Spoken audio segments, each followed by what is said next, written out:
Ezekiel Kabanata 18, Kamatayan sa nagkasala. Sinabi sa akin ni Yahweh, ano ba ang ibig ninyong sabihin sa kasabihan ninyong, mga magulang ang kumain ng ubas na maasim, ngunit mga anak ang nangangilo ang mga ngipin.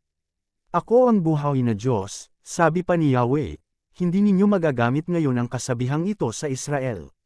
Akin ang buhay ng lahat ng tao, maging sa ama o sa anak, at ang kaluluwang magkasala ay mamamatay. Halimbawa na may isang taong masunurin sa kautusan, tapat at lumalakad sa katwiran. Hindi siya nakikisalo sa handog na inihain sa mga sagradong burol, hindi sumasamba sa mga Diyos-Diyosan ng Israel. Hindi siya nangangalunya ni isiping sa babaeng kasalukuyang nireregla. Hindi siya nandadaya ng kapwa o nagnanakaw.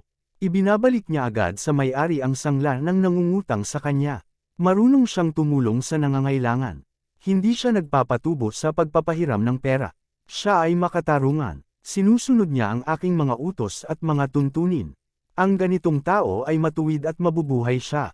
Sakaling magkaanak siya ng magnanakaw, mamamatay tao at hindi sumunod sa alinman sa mga tuntuning ito, bagkus ay nakikisalo sa mga handaan sa mga sagradong burol, isiping sa asawa ng iba, nang aapi ng mahihirap, nagnanakaw, hindi marunong magbayad ng utang, sumasamba sa Diyos-Diyosan, gumagawa ng mga kasuklam-suklam na gawain, at nagpapatubo.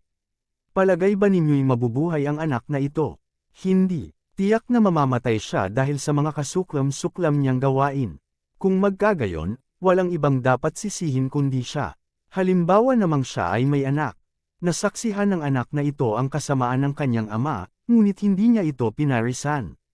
Hindi siya nakisalo sa mga handaan sa sagradong burol, hindi sumamba sa mga Diyos-Diyosan, hindi sumiping sa asawa ng iba.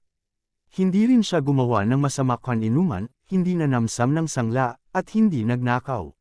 Siya ay matulungin sa nangangailangan, lumalayo sa kasamaan, hindi nagpapatubo sa pautang, sumusunod sa aking kautusan at lumalakad ayon sa aking mga tuntunin. Mabubuhay ang anak na iyon.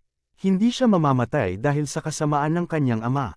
Ang kanyang ama ay mamamatay sapagkat nagnakaw at gumawa ng masama sa kanyang kapwa.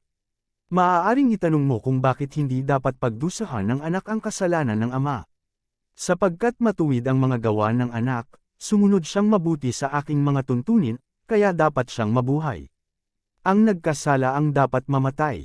Ang anak ay di dapat magdusa dahil sa kasalanan ng ama, at ang ama ay di dapat magdusa dahil sa kasamaan ng anak. Ang matuwid ay mabubuhay dahil sa kanyang pagiging matuwid at ang masama ay mamamatay sa kanyang kasamaan. Matuwid ang tuntunin ng Diyos. Kung ang isang taong masama ay tumalikod sa kanyang kasamaan, sumunod sa aking mga tuntunin, at gumawa ng mabuti, siya ay mabubuhay.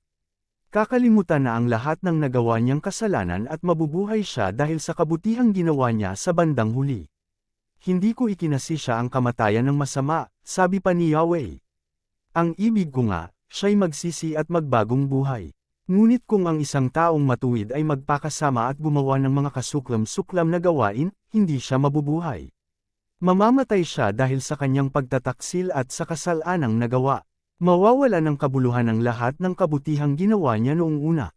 Marahil ay sasabihin ninyong hindi tama itong ginagawa ko. Makinig kayo, mga Israelita, matuwid ang aking tuntunin, ang pamantayan ninyo ang baluktot. Kapag ang isang taong matuwid ay nagpakasama, mamamatay siya dahil sa kasamaang ginawa niya. At ang masamang nagpakabuti at gumawa ng mga bagay na matuwid ay mabubuhay. Dahil sa pagtalikod sa nagawa niyang kasamaan noong una, mabubuhay siya, hindi mamamatay. Maaari nang sabihin ninyong hindi tama ang ginagawa ko.